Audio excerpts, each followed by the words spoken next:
E nós estamos no nosso podcast. E você é nosso convidado a nos acompanhar por todas as redes sociais. E hoje nós temos a alegria, e eu digo para você, um dos homens mais cultos que eu conheci, de uma cultura, de uma sabedoria, de uma inteligência ímpar. E eu tenho o prazer de conversar hoje com Rafael Greca. Ele, que é filho de Terezinha, Eurico, casado com a querida Margarita Sansone, escritor, historiador, economista, engenheiro, urbanista e, pela terceira vez, prefeito da cidade de Curitiba. Seja bem-vindo, Rafael Greca. Hoje, toca o sino, sacristão. Bom dia, Padre Reginaldo.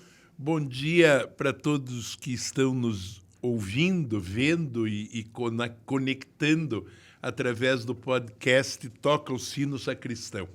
O Padre Reginaldo é esse fenômeno de comunicação que dá tanto orgulho a Curitiba, ao Paraná e ao Brasil.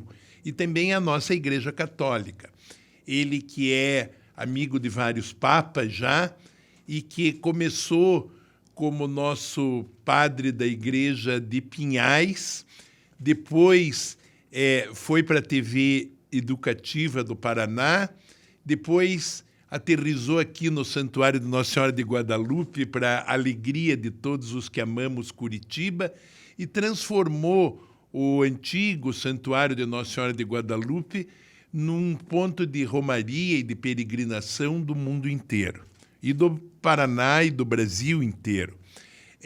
O nosso padre querido também permite que o Santuário de Guadalupe funcione como centro de cultura e de difusão, todas as vezes que ele permite que nós façamos gravações dentro do Santuário de Guadalupe, da Camerata Antiqua de Curitiba, do coro e da orquestra e dos grandes cantores que vêm a Curitiba. Isso também dá uma dimensão maior ainda à igreja, porque transcende a mera religiosidade e passa a interferir na própria vida da cidade. A Igreja de Guadalupe é hoje um orgulho de Curitiba e o nosso padre é o seu coração, a sua alma. E toda vez que ele toca o sino, nós vamos assisti-lo. Então, toca o sino, sacristão. Rafael Greca. Estamos falando de uma cidade maravilhosa que está no seu coração e no coração de todos nós. Hoje, por onde eu ando no Brasil, e mesmo fora do Brasil, agora recentemente tivemos muitas caravanas, Curitiba é um marco. Ela é uma referência de acolhida, uma referência de cultura, é uma referência de bem-estar. O que é Curitiba para o Rafael Greca?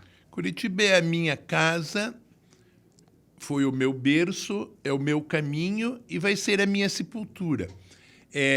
Nós, Margarita e eu, fomos batizados na Catedral de Nossa Senhora da Luz. Nós crescemos em Curitiba, ela estudando no Colégio Sion, eu estudando no Colégio Medianeira, e juntos nós sonhando com uma Curitiba cada vez mais humana, mais justa, mais inclusiva.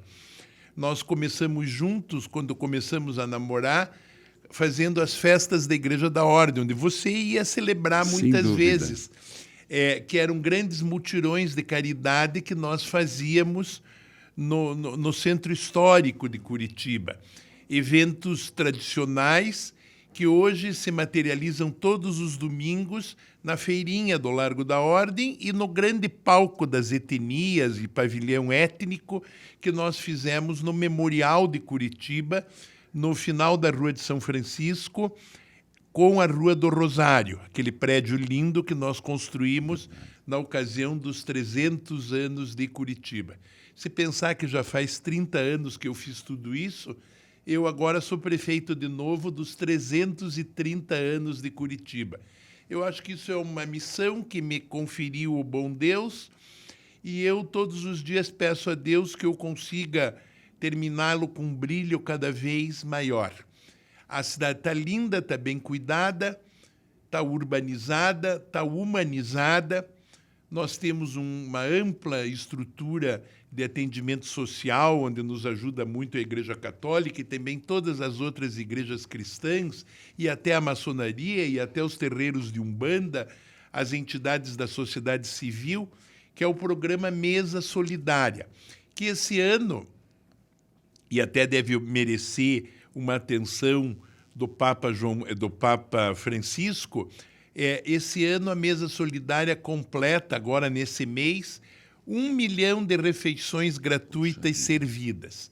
Isso é a continuidade do programa de restaurante de R$1 que eu fiz quando a cidade tinha 300 anos. Certo. Embaixo do viaduto do Capanema foi o primeiro restaurante de R$1 do Brasil. Isso é a cara da Margarita. A Margarita não queria gente passando fome na cidade quando ela presidiu a FAS, certo, a Fundação de Ação Social de Curitiba. E, desde então, isso desembocou na Mesa Solidária. A Mesa Solidária é um grande restaurante, são 4 grandes recintos, 2 é bem fácil de localizar, um está na Praça Rui Barbosa, no restaurante de R$3, em horários diferentes. Outro está debaixo do viaduto do Capanema, outro está num prédio da Santa Casa de Misericórdia, na frente do monumento de Nossa Senhora da Luz, onde a Barão do Cerro Azul encontra a Rua Nestor de Castro e a Rua de São Francisco. Sim. Ali a gente todo dia vê os desvalidos se amontoando para ir almoçar, para ir jantar. Sim. E até as pessoas que se mobilizavam para servir refeições na rua cederam à ideia de que o primeiro degrau da dignidade humana é o serviço aos pobres numa mesa.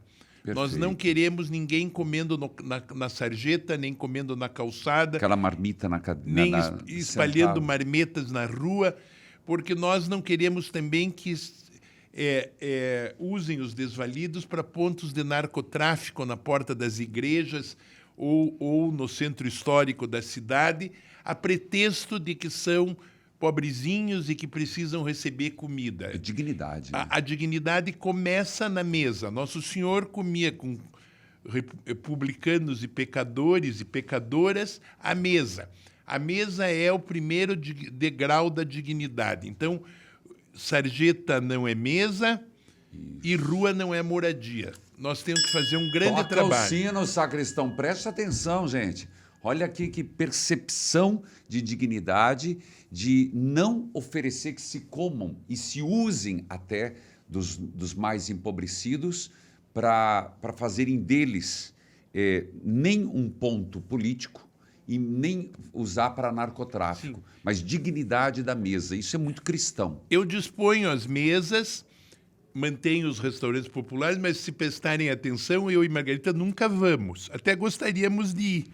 Mas, se formos, vão dizer que nós estamos nos exibindo. Entendi. E querendo fazer acontecer. Agora, os meus amigos vão. Por exemplo, a Regina e o João Casilo, sim, que são cônsules da Bélgica, perderam a filha, chamada Patrícia, e dedicaram uma parte do seu legado à Escola de Segurança e Alimentar Patrícia Casilo, onde as pessoas mais elegantes da cidade, inclusive os cônsules que servem as nações estrangeiras em certo. Curitiba, periodicamente servem os pobres na sim. Escola de Segurança Alimentar e Nutricional Patrícia Casilo. Eu fui lá no dia de Natal, meio depressa, assim, mas fui ver, porque estava lindo. Tinha 500 pessoas indo comer, seria a sua única refeição no dia de Natal. Gente, que coisa linda. Está aí um recado para todo o Brasil, para todas as pessoas perceberem o que se pretende, o que se quer e o que se pode fazer. Mas eu queria voltar, porque você falava de nossa querida amiga Margarita Sansone, mas na tua infância, quando era pequeno, você escreveu uma redação e foi premiado. Escrevi a redação sobre os 300 anos de Curitiba, o que nós queremos para a cidade. E ganhei o concurso, a maratona escolar. Isso. Na época eu era aluno, ainda não era do Colégio Medianeira, eu era aluno de uma escola social. a escolinha Tia Paula, que funcionava na Rua Carneiro Lobo com a Rua Iguaçu, entre Água Verde e Ubatel. Perfeito. Essa era uma escolinha social.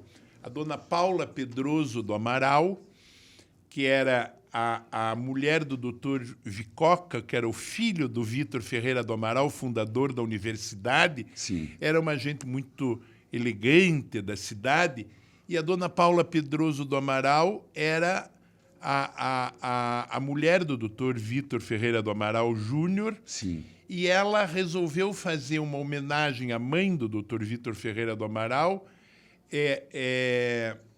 fazendo uma creche, certo. A primeira creche de Curitiba, a creche Ana Messias. Certo. E essa escola que mantinha essa creche era feita com o pagamento das mensalidades das meninas e meninos que podiam pagar a escola.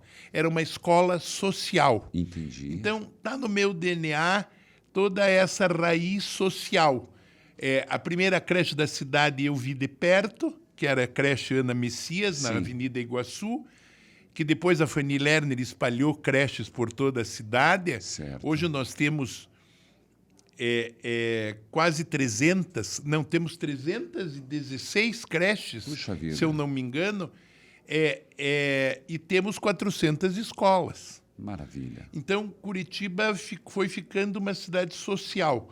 Mas quando eu escrevi essa redação... Vamos voltar a essa história que ela é emblemática. Eu ganhei um prêmio. Daí foi entregue o prêmio em presença do prefeito Ivo Arzua, na Praça 29 de Março, que é um memorial de Curitiba, idealizado pelo arquiteto Jaime Lerner. Certo. E na inauguração estava lá o Poti Lazarotto, o grande artista.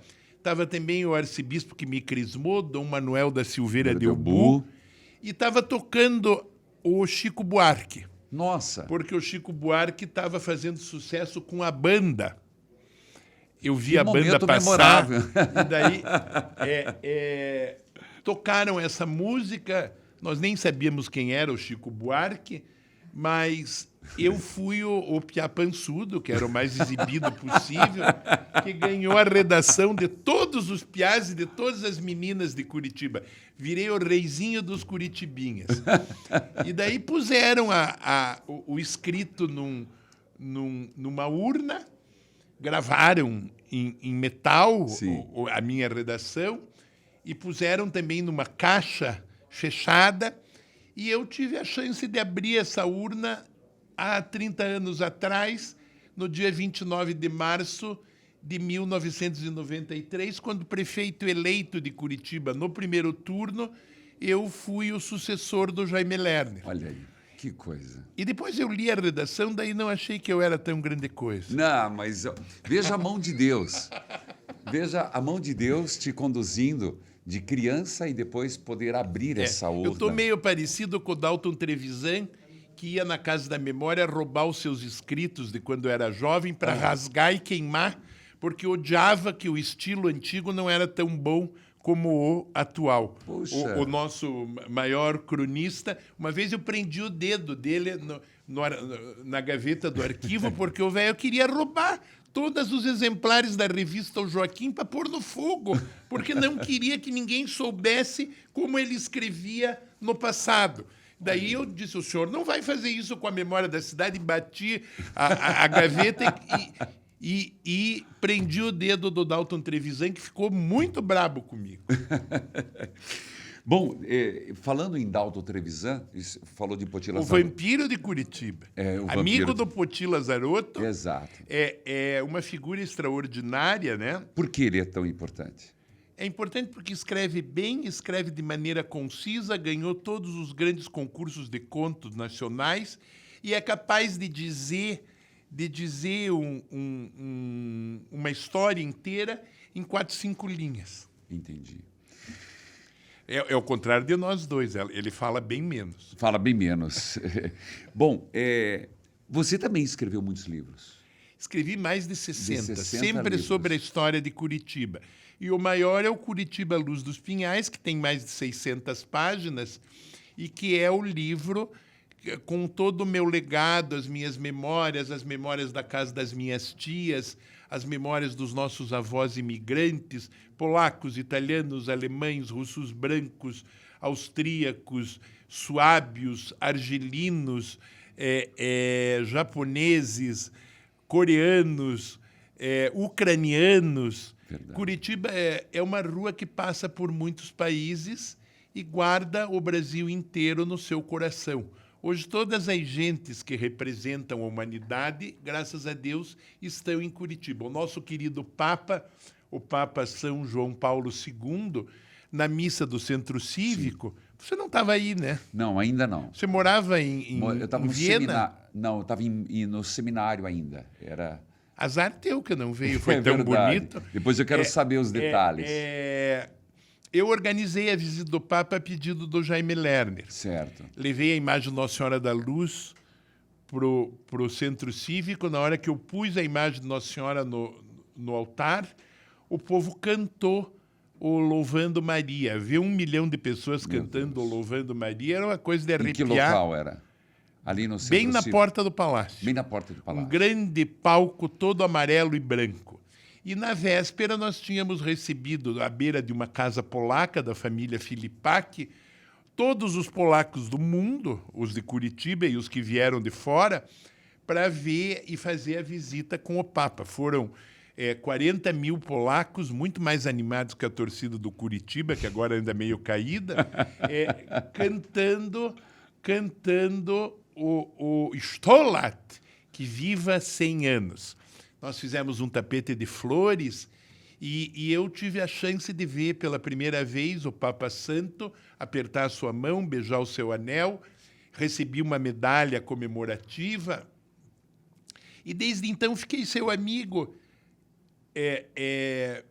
Eu fui vê-lo ao longo da sua longa vida, o seu longo pontificado, 18 vezes em Roma. Puxa vida.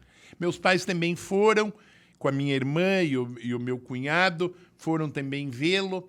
E eu e Margarita fomos vê-lo 18 vezes. A última vez foi no dia de Nossa Senhora de Lourdes, do ano que ele faleceu, quando ele me contou que o cardeal Dom Eugênio Salles mandava papaya do Brasil para minimizar os efeitos do Parkinson.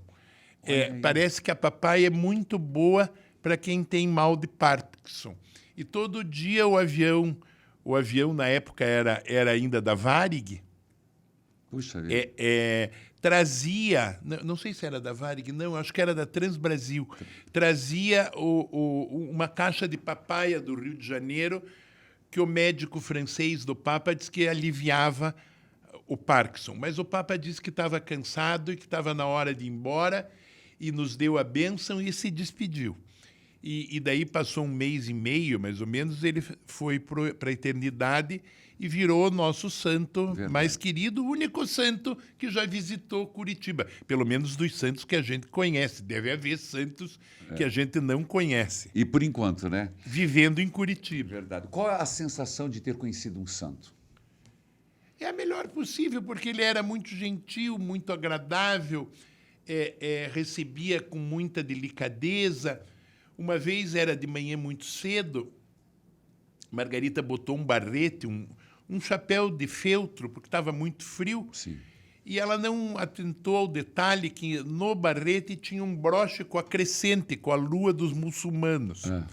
Daí o Papa olhou para a Margarita, assim, ele gostava da Margarita, achava ela bonita, ficava alegre quando agia.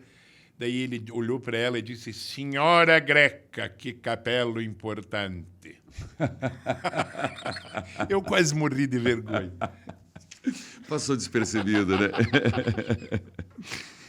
Rafael, mudando, recentemente nós temos várias coisas em comuns, mas eu te vi num show do Guns N' Roses. O que o prefeito foi fazer no show do Guns? Eu gosto de rock, eu gosto da vibração, da mocidade. Nesse caminho, nós estamos vindo de uma pandemia que judiou muito, estamos vindo de um período político que polarizou, que criou muito atrito e uma agressividade que está muito latente. O que você tem a dizer sobre o ser humano que está se desumanizando? Você percebe? Nós temos que ser instrumentos da paz. A grande lição de São Francisco, que também é a do nosso Papa, é a humildade, a empatia, a cordialidade, o cultivo da perfeita alegria, que é esse valor tão lindo que São Francisco fala num dos seus sermões mais bonitos, que a perfeita alegria é saber mais compreender que ser compreendido, mais amar que ser amado, porque é dando que se recebe e é perdoando que se é perdoado. O mundo precisa de perdão. E nós precisamos também de uma leitura de bem comum, de busca do bem comum, de generosidade e de doação para o povo, a alegria de eu ser o prefeito que eu sou, me dedicando integralmente a Curitiba, da primeira hora da manhã até a última hora do dia, coisa em que me acompanha também, graças a Deus, a minha Margarita, é a alegria de servir. E essa não tem preço. Por exemplo, esses dias eu fiz 10 grandes celebrações do aniversário de Curitiba com as crianças. Já foram 5.000 crianças que viram o alto da Fundação de Curitiba. É uma cultura sem bilheteria. Olha que lindo. Como é isso, Rafael? 10 índios e 10 portugueses se encontram diante da imagem de Nossa Senhora da Luz e celebram o nascimento de Curitiba. É uma peça que eu escrevi e que vai ser ainda encenada no Passeio Público, vai ser encenada na Câmara Municipal, vai ser encenada no Memorial de Curitiba. Rafael, você falou sobre a cultura da... Sem bilheteria. Sem bilheteria. De onde surgiu isso e... Da minha cabeça, porque quanto mais... Porque Deus inventou o espetáculo, agora o diabo inventou a bilheteria. É uma barbaridade. Bom, nós temos um quadro que é para quem o nosso querido prefeito Rafael Greca tocaria o sino.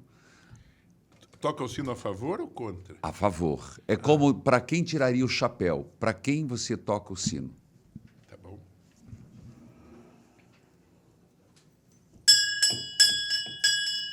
Toca o sino para os curitibanos que plantam as hortas populares de Curitiba.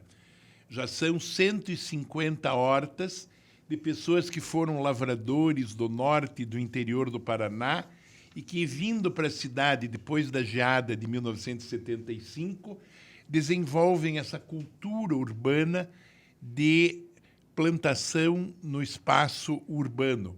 São hortos como o Jardim Botânico, como os hortos florestais de Curitiba, do Guabirutuba e do Barreirinha, que se multiplicaram como espaços verdes da nossa cidade, que me deram condição de fazer, inclusive, a fazenda urbana do Cajuru, que é um exemplo hoje, referência do mundo inteiro, e que agora vai ter uma nova fazenda urbana no Parque dos Tropeiros, lá na cidade industrial de Curitiba. Toca o sino também para todo mundo que serve as mesas solidárias. Já são 1 milhão de refeições oferecidas aos nossos desvalidos na nossa cidade solidária. Toca o sino para todos os que urbanizaram Curitiba, inventando, inclusive o Jaime Lerner, de saudosa memória, urbanizaram Curitiba com a visão extraordinária de fazer um metrô sem o custo de um metrô. 1 quilômetro de metrô custa 1000 vezes mais do que 1 quilômetro de BRT. E com um preço 1000 vezes menor, nós conseguimos fazer em corredores de transporte um transporte eficiente para toda a população. Muito bem. Está aí Rafael Greca, nosso querido prefeito, para quem ele toca o sino. Fazia parte de um questionamento, Rafael, exatamente essa... Muita gente pergunta por que Curitiba não tem metrô. Você tocou no assunto e eu só queria aprofundar. Por uma questão prática e... Por causa dos rios. Curitiba é o berço do Rio Iguaçu, que os índios chamavam de Iguaçu. I é rio. Guaçu é muito grande, muito caudaloso. Só basta saber tupi-guarani, para entender que não dá para enterrar um metrô em Curitiba. Se nós inventássemos um metrô ali vindo do Pinheirinho em direção à Praça do Japão, em direção ao centro da cidade, quando chegasse ali na Água Verde, na Rua Santa Isabel, o metrô já se afogava no caudal de águas, no lençol freático do rio Água Verde. Só quem não entende de Curitiba é que acha que pode fazer metrô. Claro que poderia fazer com uma profundidade muito grande, com um tatuzão muito eloquente, mas custaria tão caro, tão caro, tão caro, que a presidente Dilma nos prometeu o metrô e não fez.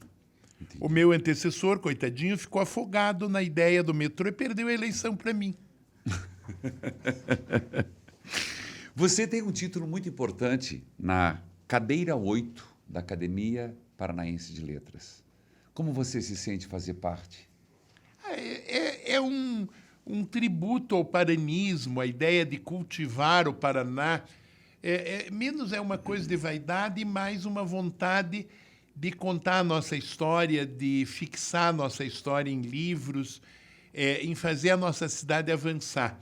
Por exemplo, eu estou agora lançando, no dia 30 de março, no Memorial de Curitiba, o livro chamado O Paranismo. O Paranismo. O que é o paranismo? Se vocês forem ao paranismo? Parque São Lourenço, no fim da Rua Mateus Leme, vocês vão ver o Memorial Paranista, que foi o meu legado.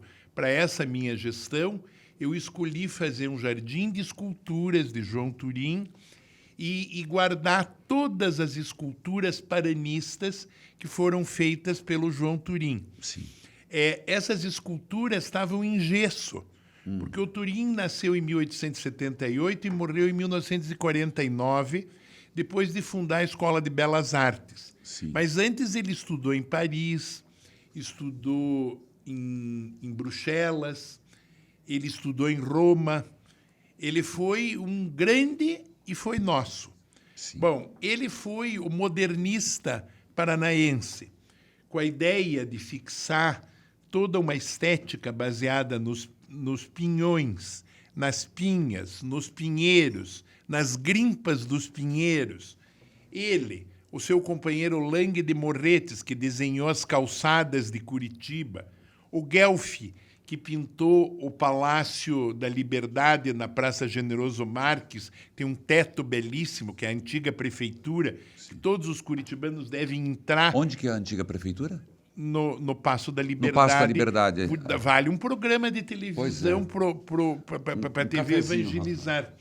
Vamos pensar. Tem um teto maravilhoso, afrescado. O Guelfi foi o homem que, no ateliê do Turim, na parede, um dia riscou um pinhão e disse que essa era a forma, o casulo da nossa alma paranaense. Que lindo. E nasceu a ideia do paranismo. O paranismo desembocou na medalha que eu te dei, a medalha Luz dos Pinhais, certo, que é um desenho do João Turim, que é um homem bem grande, um homem vitruviano, um homem desenhado à maneira do Leonardo da Vinci, maior do que a altura das araucárias, um homem maior do que os pinheiros, porque é para convidar os paranaenses, os curitibanos, a serem maiores do que a natureza, maiores do que a cidade, maiores do que a sua história. É também o lema paranista do escudo de Curitiba, sonhado pelo Alfredo Romário Martins, que era um historiador que escreveu o livro das Árvores do Paraná.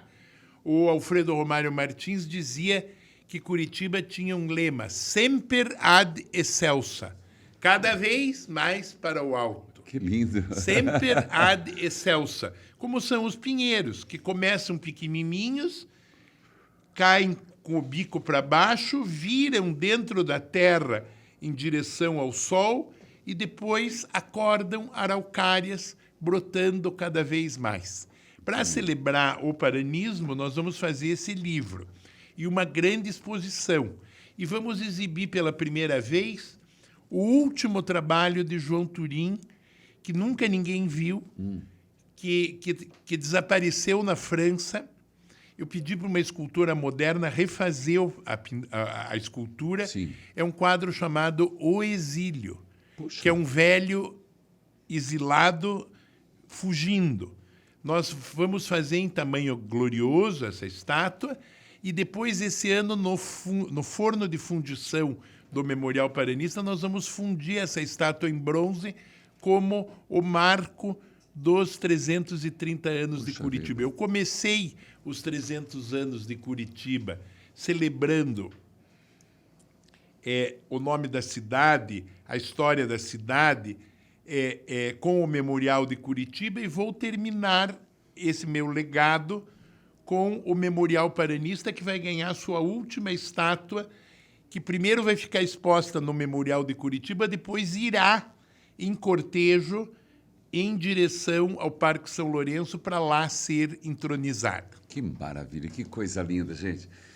Bom, você está acompanhando Bate o Sino, Toca o Sino, Sacristão, Toca o Sino, Sacristão. Nós estamos aqui com o nosso querido prefeito Rafael Greca, que tem uma imensa admiração, e você percebe, não preciso eu falar, o porquê que é tão importante para nós estarmos nessa conversa. Rafael Greca, você foi e é, na verdade, engenheiro, economista. Por que você foi por esse lado da engenharia? É influência do teu pai? Sim, foi. Eu já nasci programado para ser engenheiro. Por quê? Na minha casa não aceitavam a opção B. Eu até gostava da ideia de ser advogado, porque gosto de falar, mas daí virei advogado do povo como vereador. Mas a engenharia foi o que me deu os talentos que eu talvez não tivesse, porque o talento para falar, para oratória, eu já tinha nato. Agora, a engenharia eu aprendi, e aprendi com meu pai. E o melhor exemplo de engenharia que eu posso legar para Curitiba é a pirâmide solar da Caximba, Sim. junto ao bairro novo da Caximba, que vai ficar pronto no próximo dia 29 de março, que é uma usina solar com 8.600 painéis solares, Tá. próxima à foz do Rio Barigui, no Rio Iguaçu. Essa usina solar, instalada em cima de um aterro sanitário que nós já selamos na minha outra gestão, Certo. ele tem uma forma de pirâmide. Mais ou menos sugere uma pirâmide, mas ela vai representar uma economia de energia de 2.650 milhões por ano na conta de luz da prefeitura. É 30% da energia que a prefeitura consome.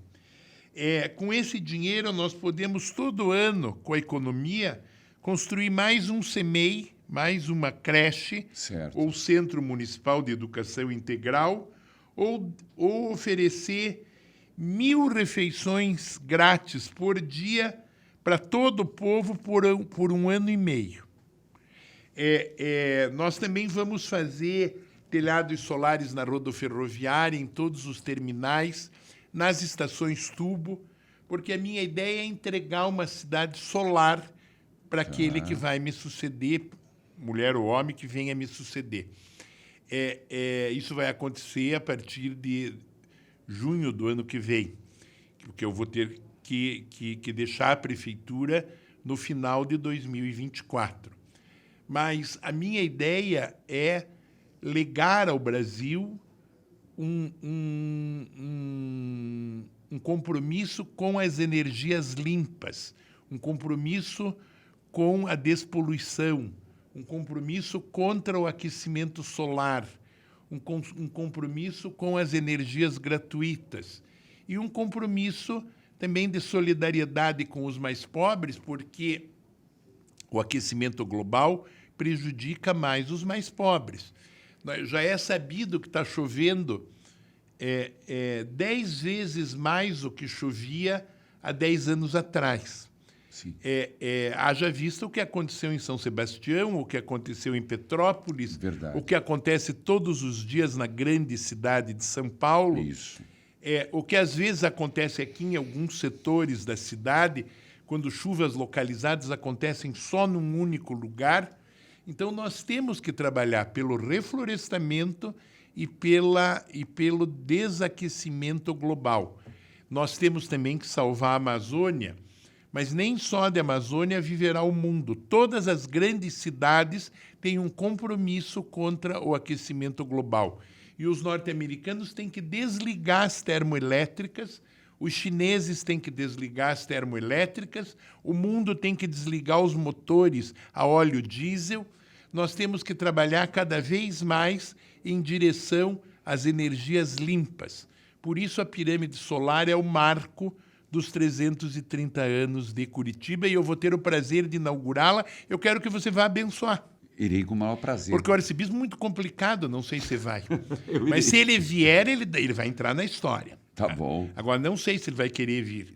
Porque se agora, ele se ele é o arcebispo de Nossa Senhora da Luz, tem que acender a luz. Se ele for, ele vai ter a precedência. Estou provocando ele. Não, mas ele fica do lado, segura por favor. A sobrepeliça. Bom, você é coroinha do padre, vamos bater o sino para o arcebispo. Vamos lá.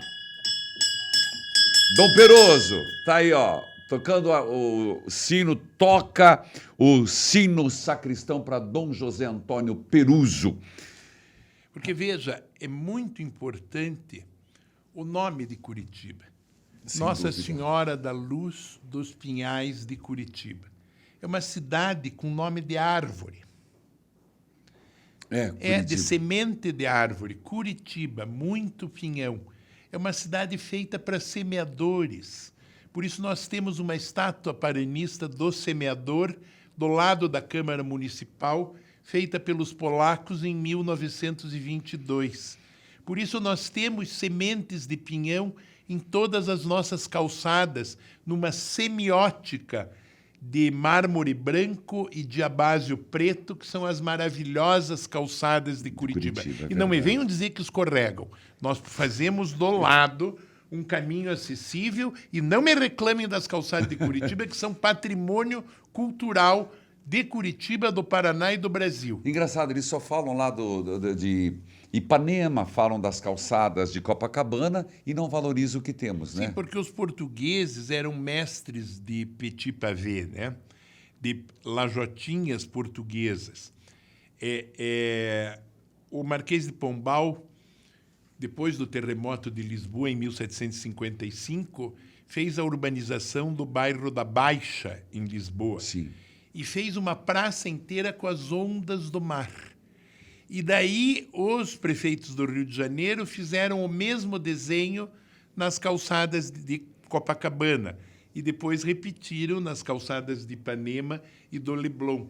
Porque dentro do verso do Fernando Pessoa, quis Deus que o mar unisse, a terra já não separasse, para dizer que Portugal e o Brasil eram uma coisa só. Perfeito. Aliás, você já foi evangelizar Portugal? Estive recentemente. Se esperte, porque lá falam a mesma língua, é bem bom para você. Estive lá fazendo eventos e estive lá fazendo padre em missão na igreja do Santo Antônio, fiz na catedral, que é lindíssima. Inclusive, você esteve lá, recentemente. E escrevi para o cardeal patriarca dizendo que tem que ter um elevador para velhos. Porque não tem acessibilidade aquela igreja. Qual? Nem a de Santo Antônio, nem a de nem a igreja de São Vicente de Lisboa, nenhuma das duas igrejas tem. O patrimônio diz que não deixa fazer elevador. Mas não existe mais edifício sem acessibilidade. As pessoas precisam entender isso. O mundo moderno pede acessibilidade. Eu reformei o Teatro Paiol para fazer banheiros para deficientes. E todos os prédios da prefeitura têm acessibilidade. Inclusive, na prefeitura, eu fiz todos os banheiros com acessibilidade. Então, isso é um ponto comum. Mesmo que seja um prédio antigo, a acessibilidade, ela... Sim, o Papa fez no Vaticano. Verdade. Foi São João Paulo II que fez. É uma maravilha. No andar intermediário, entre as escadarias e o piso da Basílica, e acima da cripta onde está enterrado São Pedro, o João Paulo II fez um grande andar, onde tem banheiro acessível, fraldário, garde-robe, chapelaria. Chapelaria. Para guardar sombrinha, guardar sobretudos. É uma coisa maravilhosa. A visão tem que ser moderna, inclusive da igreja, porque se a igreja quer ser eterna, ela tem que começar a ser moderna. Olha aí. Se a igreja quer ser eterna, tem que começar a ser moderna. Gostei de ver. É uma lição que você sabe, por isso eu bato o sino para você também. Tá certo. Mas, Rafael, Greca, você depois, engenheiro, por que política? Se não me falha a memória, 1980. Porque Dom Pedro Fedalto pediu, o Jaime Lerner pediu, a falecida Fanchete Richibiter pediu, eu nunca imaginei que ia ser candidato a vereador. Daí virei candidato a vereador, fiz, na última eleição da ditadura, eu fiz 5.025 votos.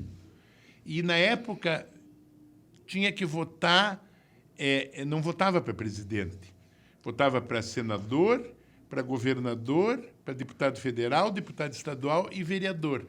E a chapa era única. E me botaram para concorrer. E daí tinha um monte de gente que não queria votar no PDS, que era o partido do Jaime Lerner, porque não queriam votar no MDB, queriam votar no Richa. Daí fizeram 5.025 votos, dos quais 3.050 eram voto camarão, só comigo. Tirava a cabeça, jogava todo mundo fora e os 3.000 Não conhecia essa curitibanos expressão. votaram só em mim. Olha aí. E daí eu virei vereador. Daí eu chamei os vereadores do MDB e montei uma bancada pró-cidade. E montei uma escolinha para vereadores, para ensinar os vereadores as lições do urbanismo de Curitiba. Porque se o Jaime Lerner tinha sido prefeito nomeado, não significava que ele não tivesse feito coisas boas. Então, nós provocamos na cabeça dos novos políticos, na perspectiva das diretas já, na perspectiva da democracia, provocamos neles a ideia de que nem tudo que Curitiba fez, por exemplo, o calçadão da Rua 15, era ruim. O Parque Barigui não era ruim. Os parques nas áreas de drenagem são bons. Então, essa turma que hoje em dia quer negar tudo, não tem a noção de que há sempre uma sucessão ao longo da história. E a gente não deve errar, e não deve destruir nada. O Fernando Henrique, quando estava para o Lula ganhar a eleição, a primeira vez, Fernando Henrique, eu era ministro dele, né? O Fernando Henrique me dizia, não é mal, Rafael, que ganhe o Lula. Eu disse, mas por que, presidente? Não vai ser para o seu partido, não vai ganhar o Serra. Daí o Fernando Henrique dizia assim, os bárbaros só querem ser iguais aos romanos. O PT vai vir e vai aproveitar tudo que de bom o Brasil tem. Não vai jogar ninguém fora. É uma lição muito inteligente para todos os que ficaram radicalizados na última eleição. Os bárbaros só querem ser iguais aos romanos. Na verdade, isso se deu quando o Papa era São Leão Magno e o Átila, rei dos hunos, veio desembarcar sobre Roma com a espada desembainhada para quebrar as igrejas, destruir a civilização, profanar os altares, matar as freiras.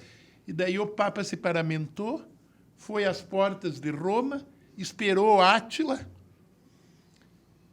batizou Átila, convenceu-o a ser um romano e disse a famosa frase, os bárbaros só querem ser iguais aos romanos. Se vier um bárbaro depois de mim, eu batizo ele antes. Tá aí, gente. Toca o sino, sacristão. Bom, aí você, na política, fez e faz um trabalho impressionante. Você acredita na política? Acredito no sentido platônico de que nós somos feitos da mesma matéria que os nossos sonhos. A frase do Shakespeare é maravilhosa. Nós somos feitos da mesma matéria que os nossos sonhos. Na eleição de 2012, que eu perdi, eu já apresentei o desenho da pirâmide solar da Cachimba. Continuei a insistir, me candidatei através do pequeno partido PMN e estou aqui, prefeito de Curitiba, inaugurando a pirâmide solar da Cachimba. Você ganhou um prêmio da ONU. Não é fácil. Prêmio Mundial do Habitat. Foi na época em que a Margarita fez os restaurantes populares, em que nós fizemos a FAS, fizemos a atenção primária aos mais pobres, quando nós passamos a dar comida para os velhos através do programa chamado Vale Vovô, Vale Vovó, quando nós levamos para o BID, para o Banco Interamericano de Desenvolvimento, a lição dos BRTs como modelo a ser aplicado por todas as cidades da América Latina, a cidade de Medellín e a cidade de Bogotá passaram a imitar os ônibus de Curitiba. Sim. Hoje tem 250 cidades que imitam os ônibus de Curitiba. Os Sim. biarticulados. Sim, e a canaleta exclusiva. Canaleta exclusiva. Eu, inclusive, levei um biarticulado no ano de 1996 para Istambul. Olha... Botei dentro de um avião russo Tupolev e desembarcamos em Istambul no Dia Mundial do Habitat. A mulher do Fernando Henrique estava lá conosco. Nós passeávamos por Sultanahmet, por toda a Constantinopla, antiga Istambul, de biarticulado. E eu brincava com a Margarita e dizia, olhe para fora, veja a igreja de Santa Sofia, mas não pense que é a matriz do Cabral. Que maravilha. Então, realmente foi um prêmio Eu ganhei o prêmio, o secretário-geral da ONU, o secretário-geral da ONU veio aqui, o senhor Wally Nidal, e daí a Curitiba foi nominada como a cidade mundial do Habitat. Eu ganhei o prêmio mundial do Habitat. Ele fica na minha mesa lá na prefeitura, é o troféu mais importante que Curitiba jamais ganhou. E com grande alegria, nós procuramos aplicar tudo isso até hoje. Por exemplo, a pirâmide solar da Cachimba foi paga no projeto pelas cidades mais importantes do mundo. Foi Berlim, Londres, Los Angeles, Paris, Berlim, Londres, Los Angeles, Paris, Tóquio e Beijing, que financiaram com R$1 milhão o projeto da pirâmide solar da Cachimba. Interessante. Agora, depois eu paguei a construção. Custou perto de R$25 milhões. Mas nós vamos tirar essa diferença, não só na conscientização do Brasil, como vamos tirar essa diferença na economia de eletricidade que daqui para frente nós vamos fazer. Muito bem. Rafael, o que quer dizer mérito da cidade de Jerusalém que você recebeu? Porque o prefeito de Jerusalém, Ehud Olmert, que foi depois primeiro-ministro de Israel, veio me visitar aqui quando nós fizemos o monumento chamado Anjos de Jerusalém, que está lá no fim da Avenida 7 de Setembro, com a Avenida Arthur Bernardes. Lindíssimo. E com a Avenida Monteiro Torinho, e que tem os 3 anjos que representam o cristianismo, o judaísmo, o cristianismo e o islamismo. Sim. É uma fonte da onde brotam 3 mananciais de sabedoria, e que todas podem se misturar depois numa água só, que é a água da eternidade, e que é a lição do nosso Papa Francisco, que tem ido muito em direção aos islâmicos para tentar provocar que o mundo não se divida, que o mundo seja um só. E ainda mais quem acredita no mesmo Deus pode se dar muito bem, judeus, islâmicos monogâmicas, e israelitas. Né? Claro. Rafael, eu fiquei curioso, porque eu sempre ouvi dizer, li, não sei, é verdade que Curitiba, por 3 dias, foi a capital do Brasil? Foi, o Costa e Silva veio aqui e fez Curitiba a capital do Brasil no tempo do governador Paulo Pimentel, que era amigo dele. Então isso é fato? É fato. Que interessante, interessante. Bom... Mas depois não prosperou muito, porque mais adiante a ditadura caçou a televisão do Paulo Pimentel. Ah, é? Ele sofreu muito. Foi Puxa muito vida. perseguido. Porque a ditadura você sabe como começa, mas nunca sabe como termina, né? Por isso que ditadura é sempre ruim.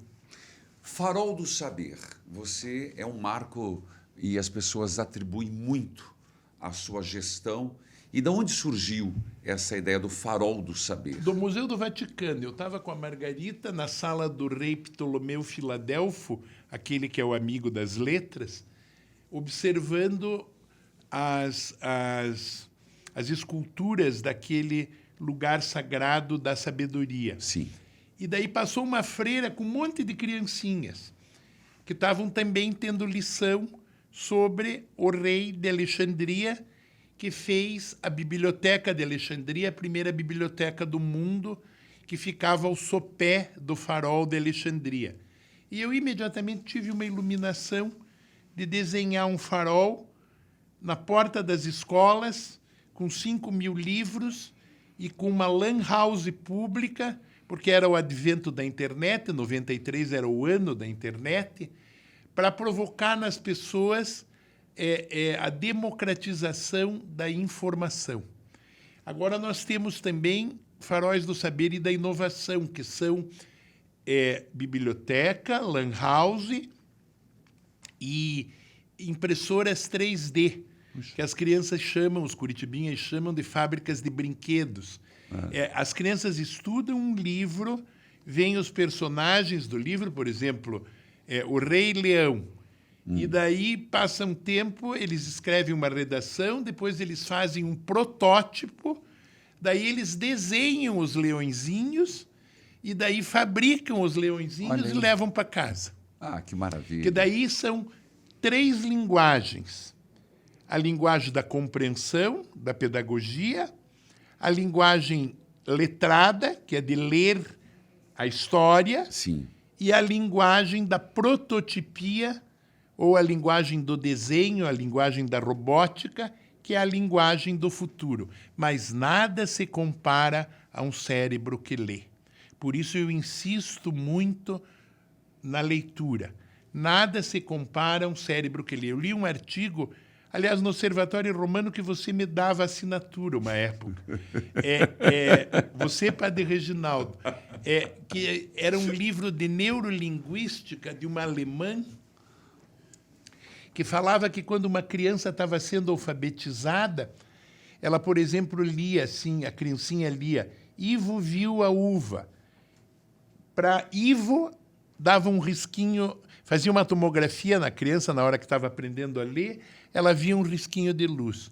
Viu, ela recebia outro risquinho de luz na tomografia. A uva, ela recebia um outro risquinho que eram as uvas. E daí o cérebro que lê vai provocando luz. A leitura marca a impressão do cérebro humano por neurolinguística com a luz. A palavra é luz. O evangelho é luz. O verbo se fez luz. O verbo se fez carne e habitou entre nós. O verbo se fez luz. É a luz do saber. Por isso que o farol do saber é um farol. Podia ser um poço. Se eu fosse um egoísta, faria um poço de conhecimento para esconder tudo no poço. Tenho ódio de poço. Poço para enterrar coisas, tesouro, acumular, é ruim. É bom luz, porque Entendi. Luz irradia, luz se propaga com velocidade, luz ilumina o mundo. E nós somos da cidade de Nossa Senhora da Luz e nós temos a obrigação pelo Evangelho de sermos luz do mundo. Prefeito, e é nesse caminho do Farol do Saber que vieram as bibliotecas pedagógicas? Sim, agora nós estamos fazendo, como a Biblioteca Darcy Ribeiro, na rua Ébano Pereira, com Augusto Stelfeld, uma casinha muito graciosa, uma casa do início do século passado, que fica ali na esquina da Ébano Pereira com Augusto Stelfeld, é uma biblioteca de pedagogia para as professoras, onde existem livros assistíveis. São livros e óculos e sistemas de metalinguagem para as crianças aprenderem o conteúdo dos livros, mesmo que elas sejam cegas ou sejam surdas. Puxa, que interessante. Nós vamos fazer nos 13 faróis do saber das praças, nós vamos ter esses equipamentos à disposição da população. Eu gostaria de 330 mil árvores. Eu vou plantar a árvore 330 mil. Ela simboliza o esforço de Curitiba. Faz 3 anos que nós estamos plantando todo ano 100 mil árvores. E esse ano vamos plantar 130 mil, porque a ideia é que nós sejamos a mais verde das cidades do Brasil. E fazendas E vamos fazer isso no passeio público. no passeio público. Fazendas urbanas, o que é isso? Está lá no Cajuru, na rua Maurício Fruit, do lado do Mercado Popular do Cajuru, e antes da Rua da Cidadania, é uma fazenda urbana para desenvolver as práticas da agricultura urbana, para ensinar as pessoas a comerem sem veneno, a comerem comida de verdade, para instruir as escolas de segurança alimentar e nutricional que já existem em vários locais de Curitiba, e também para criarmos as abelhas sem ferrão, que são as abelhas polinizadoras, porque as abelhas, se forem todas com ferrão, elas acabam matando as abelhas nativas, as abelhas polinizadoras, e o Brasil corre o risco de não ter mais colheitas. Olha aí.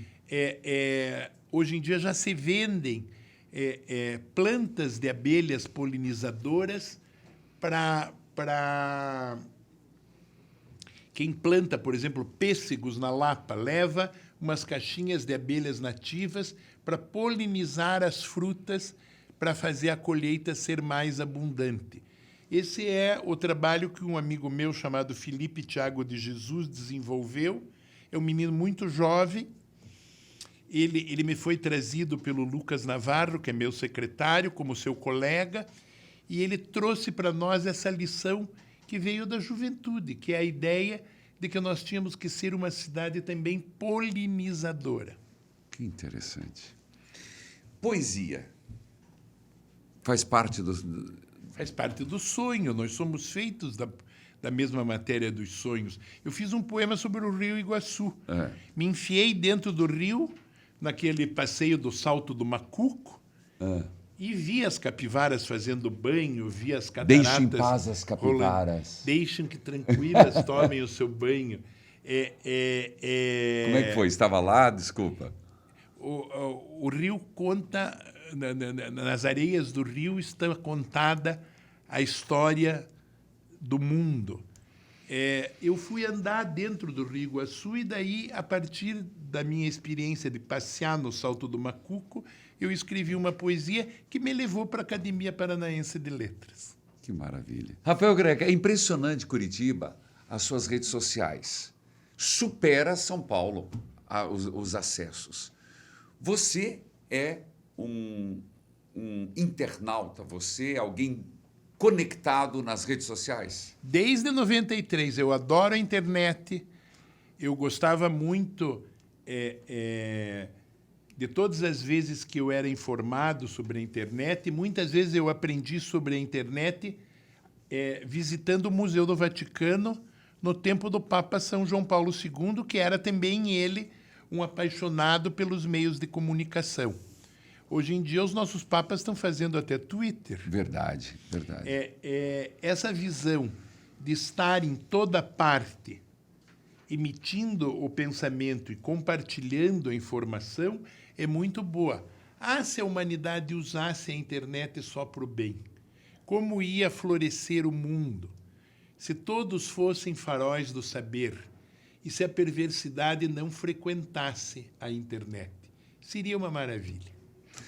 Eu quero, em nome de todos vocês que estão acompanhando, com certeza no Toca o Sino Sacristão, eu quero tocar o sino Rafael Greca de Macedo, nosso prefeito, e dividir com todos. Parabéns, felicidades. Eu sei que o teu programa é nacional, mas eu vou cantar o hino de Curitiba. Mas com o maior prazer, gente. Cidade linda e amorosa da terra de Guairacá, Jardim Luz, cheio de rosas, capital do Paraná. Salve cidade querida, glória de heróis fundadores. Curitiba, linda joia, feita de luzes e flores. Curitiba, linda joia, feita de luzes e flores. Semper ad excelsa, cada vez mais pro alto, minha adorada Curitiba. Toca o sino, sacristão. Até a próxima, gente.